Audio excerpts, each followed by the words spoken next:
Hello everyone, नमस्कार। हमारे YouTube channel में आपका हार्दिक स्वागत है।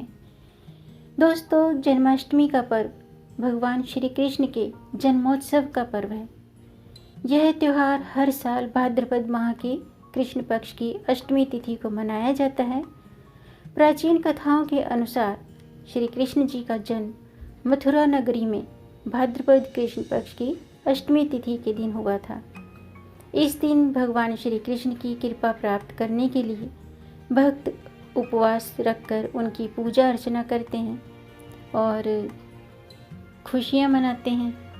आज हम जानेंगे साल 2020 की जन्माष्टमी पर्व की शुभ तिथि, पूजा का शुभ मुहूर्त, पूजा विधि, पारण मुहूर्त और साथ में जानेंगे इस दिन सुख समृद्धि प्राप्त करने के लिए पारण के बाद किस चीज़ का दान करना चाहिए।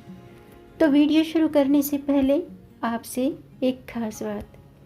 दोस्तों, अगर आप इस चैनल पर नए आए हैं और पहली बार आए हैं तो इस चैनल को सब्सक्राइब कर दीजिए और बेल आइकन बटन प्रेस कर दीजिए ताकि आने वाली वीडियो देख सकेंगे आप सबसे पहले। और जिन्होंने ये चैनल सब्सक्राइब कर दिया है उनका दिल से आभार, बहुत बहुत धन्यवाद।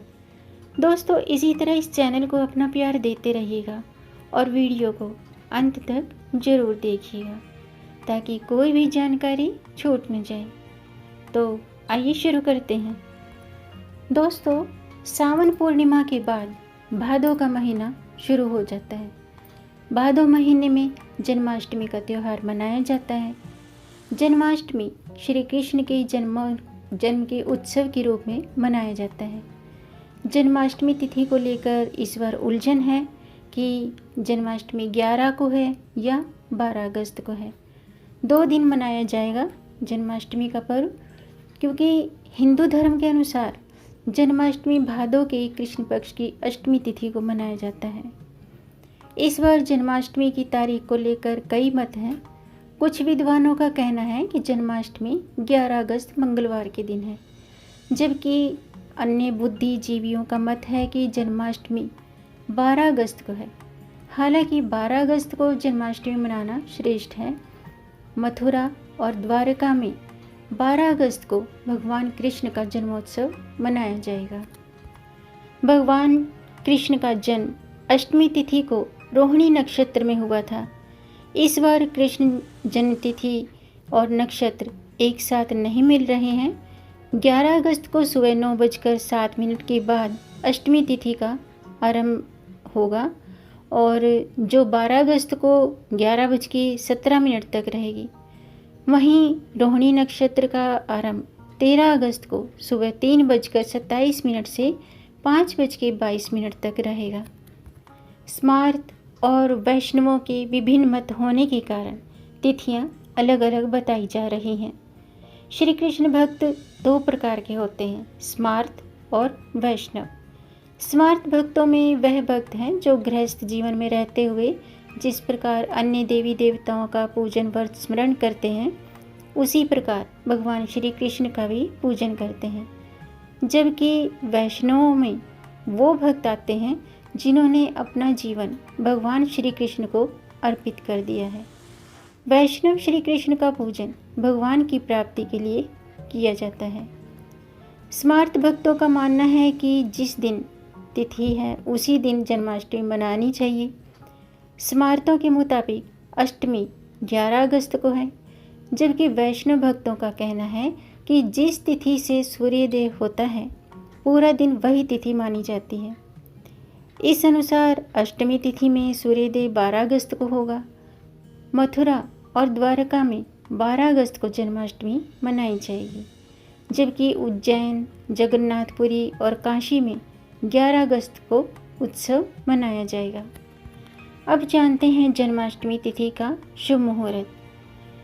11 अगस्त मंगलवार सुबह 9:06 से अष्टमी तिथि शुरू होगी और 12 अगस्त के दिन बुधवार सुबह 11:16 तक अष्टमी तिथि रहेगी। यानी कि 12 अगस्त बुधवार सुबह 11:16 पर अष्टमी तिथि समाप्त होगी। इस साल जन्माष्टमी के दिन कृत्तिका नक्षत्र लगा रहेगा।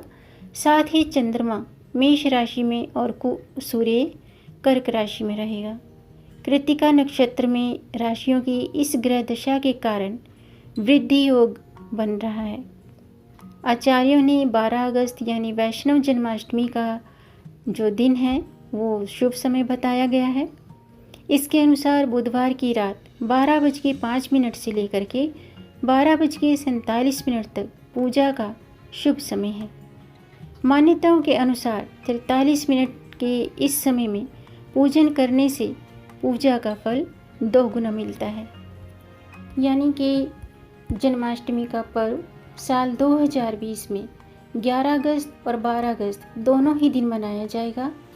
पंचांग के अनुसार स्मार्त संप्रदाय के लोग 11 अगस्त को जन्माष्टमी मनाएंगे और वहीं वैष्णव संप्रदाय के लोग 12 अगस्त को जन्माष्टमी का पर्व मनाएंगे।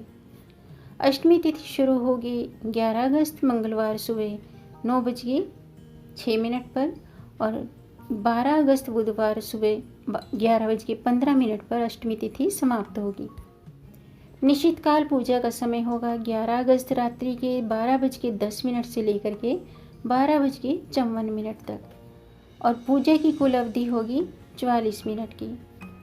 व्रत के पारण का समय होगा 12 अगस्त बुधवार सुबह 11:15 के बाद और 12 अगस्त के दिन निश्चित काल की पूजा का शुभ मुहूर्त है 12:03 से लेकर के 12:47 तक। अब जानते हैं जन्माष्टमी व्रत की पूजन की विधि। दोस्तों, जन्माष्टमी के व्रत में अष्टमी तिथि के दिन उपवास के पूजन शुरू होकर नवमी के दिन पारण होने के बाद व्रत पूर्ण माना जाता है। व्रत करने वाले को एक दिन पहले ही सप्तमी को सात्विक भोजन ग्रहण करना चाहिए और अगले दिन अष्टमी तिथि को प्रातः स्नान आदि से निवृत्त होकर सभी देवी देवताओं को प्रणाम करके व्रत का संकल्प लेना चाहिए और व्रत शुरू करना चाहिए। अब देवकी जी के लिए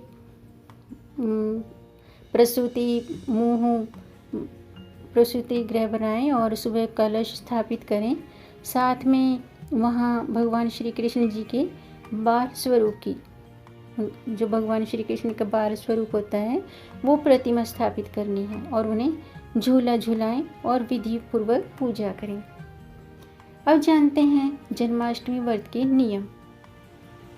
दोस्तों, जन्माष्टमी उपवास के दौरान फलाहार करना चाहिए। जन्माष्टमी का व्रत अगले दिन सूर्योदय के बाद पारण के बाद खोलना चाहिए और जन्माष्टमी का पारण सूर्योदय के पश्चात अष्टमी तिथि और रोहिणी नक्षत्र के समाप्त होने के बाद करना शुभ माना जाता है। अब जानते हैं जन्माष्टमी पारण दान। दोस्तों, ऐसा माना जाता है कि जन्माष्टमी का व्रत रखने से इस दिन भगवान श्री कृष्ण की पूजा करने और व्रत का पारण करके कुछ चीज़ों का दान करने से व्यक्ति को दीर्घायु, सुख समृद्धि और साथ ही मनोकामना पूरी होती है। तो आइए जानते हैं इस दिन किन चीज़ों का दान करना शुभ होता है। व्रत के अगले दिन पारण करके किसी ब्राह्मण को अन्न, वस्त्र और रजत, स्वर्ण मुद्रा का दान करने से समृद्धि प्राप्त होती है।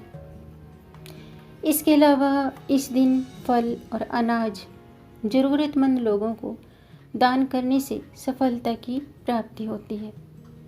भगवान श्री कृष्ण पीताम्बरधारी हैं, इसलिए जो व्यक्ति जन्माष्टमी के दिन व्रत के बाद ज़रूरतमंद लोगों को पीले रंग के वस्त्र, अनाज का दान करता है तो उसे धन धान्य का वरदान मिलता है और पूरे वर्ष उस पर माँ लक्ष्मी की कृपा बनी रहती है। तो दोस्तों, ये थी जन्माष्टमी से संबंधित जानकारी। उम्मीद है आपको ये जानकारी पसंद आई होगी। अगर आपको ये जानकारी अच्छी लगी हो तो आप इसे लाइक कर सकते हैं, वीडियो को आगे बढ़ा के ज़्यादा से ज़्यादा शेयर कर सकते हैं ताकि इस जानकारी से औरों को भी लाभ प्राप्त हो। और अगर आपका कोई प्रश्न है या सुझाव है तो कमेंट बॉक्स में ज़रूर लिखिएगा। मेरे चैनल को सब्सक्राइब ज़रूर कीजिएगा ताकि आने वाली वीडियो देख सकेंगे आप सबसे पहले। और वीडियो को अंत तक देखने के लिए आपका बहुत बहुत धन्यवाद। मिलेंगे नई जानकारी के साथ, तब तक आप खुश रहें, स्वस्थ रहें, अपना ख्याल रखें और अपनों का भी ख्याल रखें। जय श्री कृष्ण, जय श्री राधे, हर हर महादेव।